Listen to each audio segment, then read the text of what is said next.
Hello, it's me ഹിമ. നമുക്ക് പാലക്കാട് വരെ ഒന്ന് പോയി പോന്നാലോ?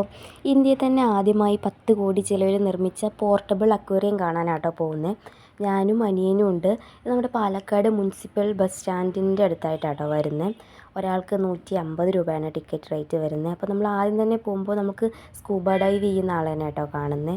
അത് കഴിഞ്ഞ് കഴിഞ്ഞാൽ അതിൻ്റെ ഉള്ളിൽ ഒരുപാട് മീനുകളുണ്ട്, ആയിരക്കണക്കിന് മീനുകളാട്ടോ. സത്യം പറഞ്ഞാൽ എനിക്ക് ഒത്തിരി ഇഷ്ടപ്പെട്ടു. ഞാൻ കണ്ടോ അവരെനക്ക് ഇങ്ങനെ പിടിച്ച് നോക്കാനൊക്കെ പോയി കേട്ടോ. പക്ഷേ നല്ല രസമായിരുന്നു. ഇങ്ങനെ ഒരുപാട് മത്സ്യങ്ങളുണ്ട്. ശരിക്കും പറഞ്ഞു കഴിഞ്ഞാൽ നമ്മൾ ശരിക്കും ഡിസ്കവറി ചാനൽസിലൊക്കെ മാത്രമേ ഇങ്ങനത്തെ മത്സ്യങ്ങളെയൊക്കെ കണ്ടിട്ടുള്ളൂ. അപ്പോൾ നേരിട്ട് കാണുമ്പോൾ ഭയങ്കര സന്തോഷമായി.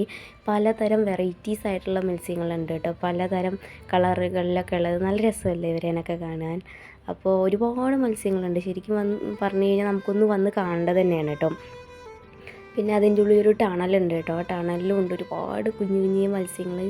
ഞാൻ അവിടെ പോയി ഫോട്ടോ എടുത്തു കണ്ടു. അതുപോലെ വലിയ വലിയ മത്സ്യങ്ങളൊക്കെ ഉണ്ട് കേട്ടോ. നല്ല രസമുണ്ട് അവരേനൊക്കെ കാണാൻ. ഒരുപാട് കാണാനായിട്ടുണ്ട്. അത് കഴിഞ്ഞ് കഴിഞ്ഞാൽ നമുക്ക് നേരെ മത്സ്യകന്യകയുടെ കൊട്ടാരം കാണാം കേട്ടോ. അത് അടിപൊളിയാണ് കേട്ടോ, നല്ല രസമുണ്ട് കാണാനായിട്ട്. മാത്രമല്ല പിന്നെ നമുക്കവിടെ മത്സ്യകന്യകനുണ്ട്. പക്ഷെ മത്സ്യകന്യക നമുക്ക് ഹായൊക്കെ കാണിച്ചായിരുന്നു കേട്ടോ. പക്ഷെ എനിക്കത് വീഡിയോയിൽ കറക്റ്റായിട്ട് എടുക്കാൻ പറ്റിയില്ല. മത്സ്യകന്യക മാത്രമൊന്നുമല്ല, മത്സ്യകന്യകയുണ്ട് കേട്ടോ. ഇതാണ് മത്സ്യകന്യകൻ, ഇതാ മത്സ്യകന്യക. മത്സ്യകന്യകയുടെ വീഡിയോസൊക്കെ എടുക്കാൻ പറ്റി കേട്ടോ. ആൾ അടിപൊളിയായിട്ട് നമുക്ക് ഹായൊക്കെ കാണിച്ചു തന്നെ കേട്ടോ. എനിക്കൊക്കെ ഹായ് കാണിച്ചു തന്നെ. നല്ല രസമാണ് കേട്ടോ. മത്സ്യകന്യകയുടെയൊക്കെ ഷോ കാണാൻ അടിപൊളിയാണ് കേട്ടോ. കണ്ടോ, നമുക്കൊക്കെ ഹായ് കാണിച്ചു തരുന്നുണ്ട്. അടിപൊളിയായിട്ടോ, എനിക്ക് നല്ല ഇഷ്ടപ്പെട്ടു. അത് കഴിഞ്ഞ് കഴിഞ്ഞാൽ നമുക്ക് ഷോപ്പിങ്ങിന് ഒരുപാട് ഷോപ്സുകൾ അവിടെ അവൈലബിൾ ആണ് കേട്ടോ.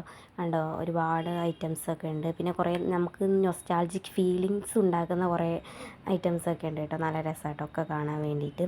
നമ്മൾ കുട്ടികളൊക്കെ ആയിട്ട് വരികയാണെന്നുണ്ടെങ്കിൽ ഒരുപാട് ഷോപ്പ് ചെയ്യാനൊക്കെ ആയിട്ടുള്ളതുണ്ട്. കുട്ടികൾക്കൊക്കെ പറ്റിയിട്ടുള്ള ഒരുപാട് ഐറ്റംസൊക്കെ ഉണ്ട് കേട്ടോ, ഒരുപാടുണ്ട്. പിന്നെ അത് മാത്രമല്ല നമുക്കിവിടെ ഫുഡ് കോർട്ടൊക്കെ ഉണ്ട് കേട്ടോ. നമുക്ക് ഫുഡൊക്കെ കഴിക്കാം. അതുപോലെ ഗെയിംസിൻ്റെ ഏരിയ ഒക്കെ ഉണ്ട് കണ്ടോ. ഒരുപാട് ഗെയിംസും അങ്ങനെയുള്ള ആക്ടിവിറ്റീസൊക്കെ ചെയ്യാനായിട്ടുള്ളതുണ്ട്. പിന്നെ ഒരുപാട് റൈഡ്സൊക്കെ ഉണ്ട് കേട്ടോ. പക്ഷേ ഞങ്ങൾ ഉച്ചയ്ക്കാണ് വന്നിട്ടുണ്ടായിരുന്നത്, അപ്പോൾ അതിലൊന്നും കയറാൻ പറ്റില്ല. നമുക്ക് വൈകുന്നേരം വരികയാണെന്നുണ്ടെങ്കിൽ ഇതിലൊക്കെ കയറാനായിട്ട് പറ്റത്തുള്ളൂ കേട്ടോ. ഈ യന്ത്രഊഞ്ഞാലും അങ്ങനെയുള്ളതൊക്കെ ഉണ്ട്. പിന്നെ അതൊക്കെ കണ്ട് ഞങ്ങൾ ഇറങ്ങി. ഇതാ അവിടെ കുറേ പൂക്കളൊക്കെ വിൽക്കാൻ വെച്ചിട്ടുണ്ട് കേട്ടോ. അതൊക്കെ നല്ല രസമുണ്ട് കാണാനായിട്ട്. അതൊക്കെ ഇങ്ങനെ കണ്ട് കണ്ട് ഞങ്ങൾ ഇറങ്ങിയപ്പോൾ അവന് കുഴിമന്തി കഴിക്കണം. കുഴിമന്തി താരേക്കാടാണ് കേട്ടോ ഉള്ളത്. അവിടെ ഏതോ ഒരു റെസ്റ്റോറൻറ്റിലാണ്. അപ്പോൾ അങ്ങോട്ട് ഞങ്ങൾ നടന്നു. നല്ല വെയിലായിരുന്നു. നടന്ന് ഒരുപാട് നടന്നു കേട്ടോ. അങ്ങനെ നടന്ന് ഞങ്ങളുടെ സ്പോട്ടിലെത്തി. അവൻ അടിപൊളിയായിട്ട് കുഴിമന്തിയൊക്കെ മേടിച്ച് കഴിക്കുന്നുണ്ട്. പക്ഷെ ഞാൻ ആ കുഴിമന്തി കഴിക്കില്ല. അതുകൊണ്ട് ഞാൻ ഒരു 7-Up ഒതുക്കി. അതൊക്കെ കഴിഞ്ഞ് ഫുഡൊക്കെ കഴിച്ചതാണ് ഞങ്ങളിതാ റിട്ടേൺ വരിക കേട്ടോ. അപ്പോൾ എല്ലാവർക്കും ഞങ്ങളുടെ വീഡിയോ ഇഷ്ടപ്പെടുകയാണെന്നുണ്ടെങ്കിൽ ഒന്ന് സപ്പോർട്ട് ചെയ്യണേ. Okay, by.